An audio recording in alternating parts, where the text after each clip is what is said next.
ಆದ ಹೆಜ್ಜೆಯನ್ನು ಹಾಕ್ತಾ ಇದ್ದೀವಿ. ಪೊಳ್ಳು ಘೋಷಣೆಗಳನ್ನು ಕೊಡ್ತಾ ಇಲ್ಲ ಅಂತ ಹೇಳೋದಕ್ಕೆ.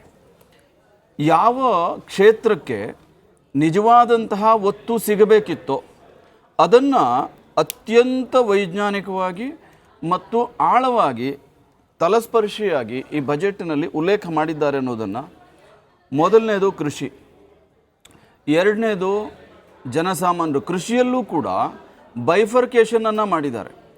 ಕರ್ನಾಟಕಕ್ಕೆ ಏನು ಸಿಕ್ತು ಅಂತ ಯಾರು ಕೇಳ್ಬೋದು, ಒಂದು ಪ್ರಶ್ನೆಯನ್ನು ಇಡ್ಬೋದು. ಮೀನುಗಾರಿಕೆಗೆ ಕೃಷಿ ವಲಯದಲ್ಲಿ ಕೊಟ್ಟಿರುವಂತಹ ಅನುದಾನ ಮತ್ತು ಆ ಯೋಜನೆ ಇದೆಯಲ್ಲ, ಕರ್ನಾಟಕಕ್ಕೆ ನನ್ನ ದೃಷ್ಟಿಯಲ್ಲಿ ವಿಶೇಷವಾಗಿ ಕೋಸ್ಟಲ್ ಕರ್ನಾಟಕಕ್ಕೆ ಭಾಳ ದೊಡ್ಡ ಕೊಡುಗೆ ಅಂತ ನಾನು ಭಾವಿಸ್ತೀನಿ.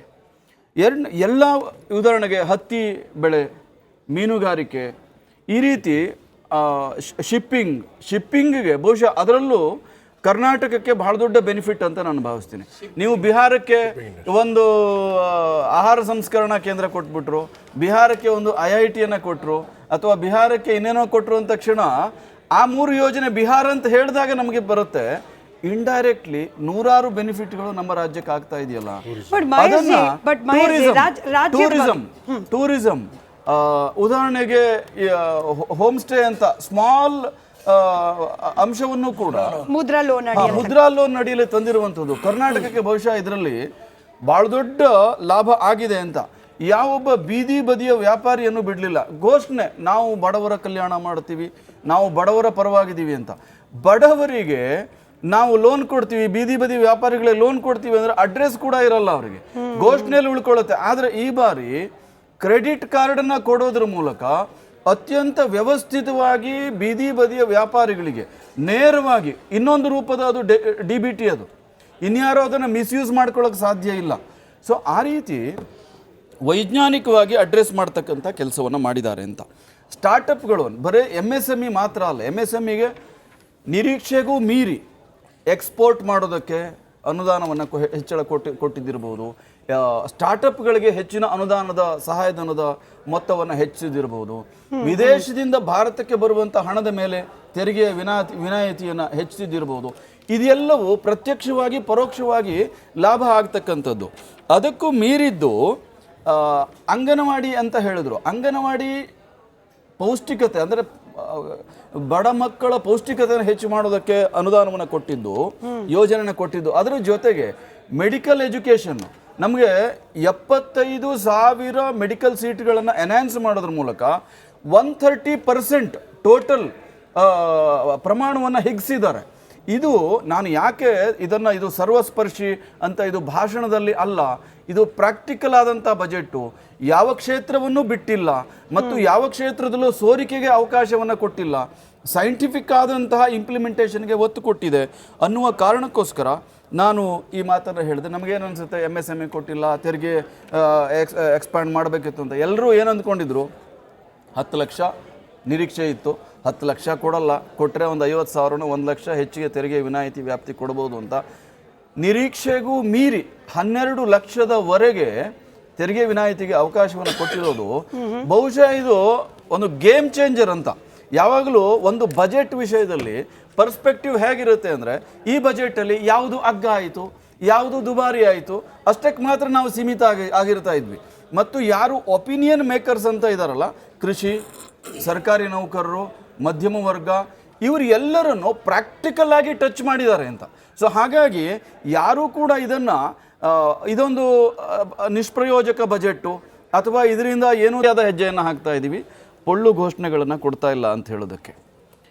ಯಾವ ಕ್ಷೇತ್ರಕ್ಕೆ ನಿಜವಾದಂತಹ ಒತ್ತು ಸಿಗಬೇಕಿತ್ತೋ ಅದನ್ನು ಅತ್ಯಂತ ವೈಜ್ಞಾನಿಕವಾಗಿ ಮತ್ತು ಆಳವಾಗಿ ತಲಸ್ಪರ್ಶಿಯಾಗಿ ಈ ಬಜೆಟ್ನಲ್ಲಿ ಉಲ್ಲೇಖ ಮಾಡಿದ್ದಾರೆ ಅನ್ನೋದನ್ನು, ಮೊದಲನೇದು ಕೃಷಿ, ಎರಡನೇದು ಜನಸಾಮಾನ್ಯರು. ಕೃಷಿಯಲ್ಲೂ ಕೂಡ ಬೈಫರ್ಕೇಷನನ್ನು ಮಾಡಿದ್ದಾರೆ.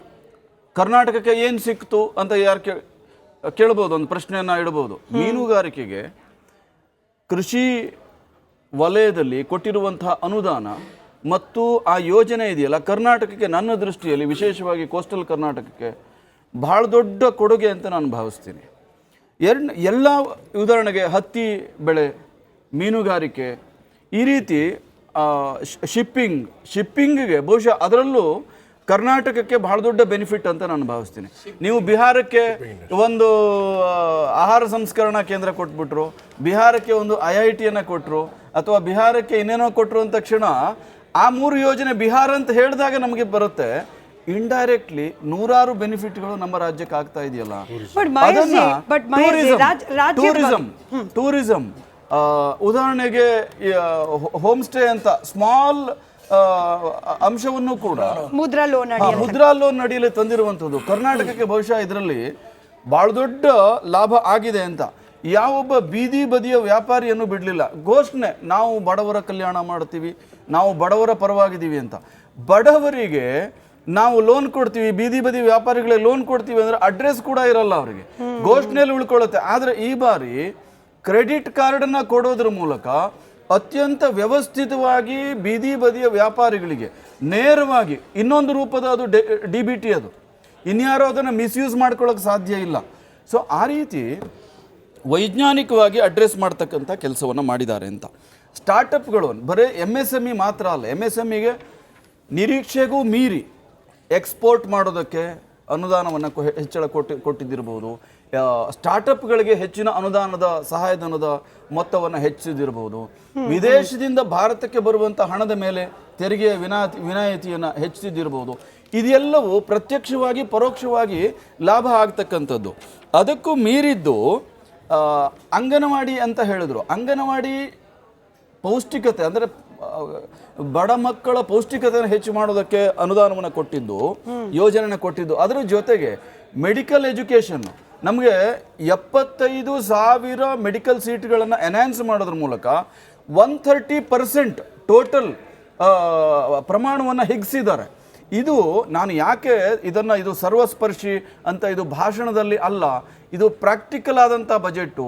ಯಾವ ಕ್ಷೇತ್ರವನ್ನು ಬಿಟ್ಟಿಲ್ಲ ಮತ್ತು ಯಾವ ಕ್ಷೇತ್ರದಲ್ಲೂ ಸೋರಿಕೆಗೆ ಅವಕಾಶವನ್ನು ಕೊಟ್ಟಿಲ್ಲ, ಸೈಂಟಿಫಿಕ್ ಆದಂತಹ ಇಂಪ್ಲಿಮೆಂಟೇಷನ್ಗೆ ಒತ್ತು ಕೊಟ್ಟಿದೆ ಅನ್ನುವ ಕಾರಣಕ್ಕೋಸ್ಕರ ನಾನು ಈ ಮಾತನ್ನು ಹೇಳಿದೆ. ನಮಗೇನು ಅನಿಸುತ್ತೆ, MSME ಕೊಟ್ಟಿಲ್ಲ, ತೆರಿಗೆ ಎಕ್ಸ್ಪ್ಯಾಂಡ್ ಮಾಡಬೇಕಿತ್ತು ಅಂತ. ಎಲ್ಲರೂ ಏನು ಅಂದ್ಕೊಂಡಿದ್ರು, 10 ಲಕ್ಷ ನಿರೀಕ್ಷೆ ಇತ್ತು, 10 ಲಕ್ಷ ಕೊಡಲ್ಲ, ಕೊಟ್ಟರೆ ಒಂದು 50,000 1 ಲಕ್ಷ ಹೆಚ್ಚಿಗೆ ತೆರಿಗೆ ವಿನಾಯಿತಿ ವ್ಯಾಪ್ತಿ ಕೊಡ್ಬೋದು ಅಂತ.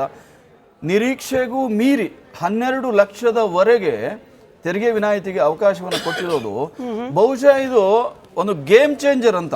ಯಾವಾಗಲೂ ಒಂದು ಬಜೆಟ್ ವಿಷಯದಲ್ಲಿ ಪರ್ಸ್ಪೆಕ್ಟಿವ್ ಹೇಗಿರುತ್ತೆ ಅಂದರೆ, ಈ ಬಜೆಟಲ್ಲಿ ಯಾವುದು ಅಗ್ಗ ಆಯಿತು, ಯಾವುದು ದುಬಾರಿ ಆಯಿತು ಅಷ್ಟಕ್ಕೆ ಮಾತ್ರ ನಾವು ಸೀಮಿತ ಆಗಿರ್ತಾ ಇದ್ವಿ. ಮತ್ತು ಯಾರು ಒಪಿನಿಯನ್ ಮೇಕರ್ಸ್ ಅಂತ ಇದ್ದಾರಲ್ಲ, ಕೃಷಿ, ಸರ್ಕಾರಿ ನೌಕರರು, ಮಧ್ಯಮ ವರ್ಗ, ಇವರು ಎಲ್ಲರನ್ನು ಪ್ರಾಕ್ಟಿಕಲ್ ಆಗಿ ಟಚ್ ಮಾಡಿದ್ದಾರೆ ಅಂತ. ಸೊ ಹಾಗಾಗಿ ಯಾರೂ ಕೂಡ ಇದೊಂದು ನಿಷ್ಪ್ರಯೋಜಕ ಬಜೆಟ್ಟು ಅಥವಾ ಇದರಿಂದ ಏನೂ ಆದ ಹೆಜ್ಜೆಯನ್ನು ಹಾಕ್ತಾ ಇದ್ದೀವಿ, ಪೊಳ್ಳು ಘೋಷಣೆಗಳನ್ನು ಕೊಡ್ತಾ ಇಲ್ಲ ಅಂತ ಹೇಳೋದಕ್ಕೆ. ಯಾವ ಕ್ಷೇತ್ರಕ್ಕೆ ನಿಜವಾದಂತಹ ಒತ್ತು ಸಿಗಬೇಕಿತ್ತೋ ಅದನ್ನು ಅತ್ಯಂತ ವೈಜ್ಞಾನಿಕವಾಗಿ ಮತ್ತು ಆಳವಾಗಿ ತಲಸ್ಪರ್ಶಿಯಾಗಿ ಈ ಬಜೆಟ್ನಲ್ಲಿ ಉಲ್ಲೇಖ ಮಾಡಿದ್ದಾರೆ ಅನ್ನೋದನ್ನು, ಮೊದಲನೇದು ಕೃಷಿ, ಎರಡನೇದು ಜನಸಾಮಾನ್ಯರು. ಕೃಷಿಯಲ್ಲೂ ಕೂಡ ಬೈಫರ್ಕೇಷನನ್ನು ಮಾಡಿದ್ದಾರೆ. ಕರ್ನಾಟಕಕ್ಕೆ ಏನು ಸಿಕ್ತು ಅಂತ ಯಾರು ಕೇಳ್ಬೋದು, ಒಂದು ಪ್ರಶ್ನೆಯನ್ನು ಇಡ್ಬೋದು. ಮೀನುಗಾರಿಕೆಗೆ ಕೃಷಿ ವಲಯದಲ್ಲಿ ಕೊಟ್ಟಿರುವಂತಹ ಅನುದಾನ ಮತ್ತು ಆ ಯೋಜನೆ ಇದೆಯಲ್ಲ, ಕರ್ನಾಟಕಕ್ಕೆ ನನ್ನ ದೃಷ್ಟಿಯಲ್ಲಿ ವಿಶೇಷವಾಗಿ ಕೋಸ್ಟಲ್ ಕರ್ನಾಟಕಕ್ಕೆ ಬಹಳ ದೊಡ್ಡ ಕೊಡುಗೆ ಅಂತ ನಾನು ಭಾವಿಸ್ತೀನಿ. ಎಲ್ಲ ಉದಾಹರಣೆಗೆ ಹತ್ತಿ ಬೆಳೆ, ಮೀನುಗಾರಿಕೆ, ಈ ರೀತಿ ಶಿಪ್ಪಿಂಗಿಗೆ ಬಹುಶಃ ಅದರಲ್ಲೂ ಕರ್ನಾಟಕಕ್ಕೆ ಬಹಳ ದೊಡ್ಡ ಬೆನಿಫಿಟ್ ಅಂತ ನಾನು ಭಾವಿಸ್ತೀನಿ.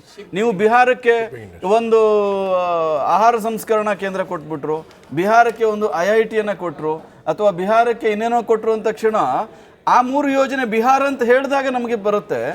ಇಂಡೈರೆಕ್ಟ್ಲಿ ನೂರಾರು ಬೆನಿಫಿಟ್ಗಳು ನಮ್ಮ ರಾಜ್ಯಕ್ಕೆ ಆಗ್ತಾ ಇದೆಯಲ್ಲ. ಟೂರಿಸಂ ಉದಾಹರಣೆಗೆ ಹೋಮ್ ಸ್ಟೇ ಅಂತ ಸ್ಮಾಲ್ ಅಂಶವನ್ನು ಕೂಡ ಮುದ್ರಾ ಲೋನ್ ಅಡಿಯಲ್ಲಿ ತಂದಿರುವಂಥದ್ದು ಕರ್ನಾಟಕಕ್ಕೆ ಬಹುಶಃ ಇದರಲ್ಲಿ ಬಹಳ ದೊಡ್ಡ ಲಾಭ ಆಗಿದೆ ಅಂತ. ಯಾವೊಬ್ಬ ಬೀದಿ ಬದಿಯ ವ್ಯಾಪಾರಿಯನ್ನು ಬಿಡಲಿಲ್ಲ. ಘೋಷಣೆ, ನಾವು ಬಡವರ ಕಲ್ಯಾಣ ಮಾಡ್ತೀವಿ, ನಾವು ಬಡವರ ಪರವಾಗಿದ್ದೀವಿ ಅಂತ. ಬಡವರಿಗೆ ನಾವು ಲೋನ್ ಕೊಡ್ತೀವಿ, ಬೀದಿ ಬದಿ ವ್ಯಾಪಾರಿಗಳಿಗೆ ಲೋನ್ ಕೊಡ್ತೀವಿ ಅಂದ್ರೆ ಅಡ್ರೆಸ್ ಕೂಡ ಇರಲ್ಲ ಅವರಿಗೆ, ಘೋಷಣೆಯಲ್ಲಿ ಉಳ್ಕೊಳ್ಳುತ್ತೆ. ಆದರೆ ಈ ಬಾರಿ ಕ್ರೆಡಿಟ್ ಕಾರ್ಡನ್ನು ಕೊಡೋದ್ರ ಮೂಲಕ ಅತ್ಯಂತ ವ್ಯವಸ್ಥಿತ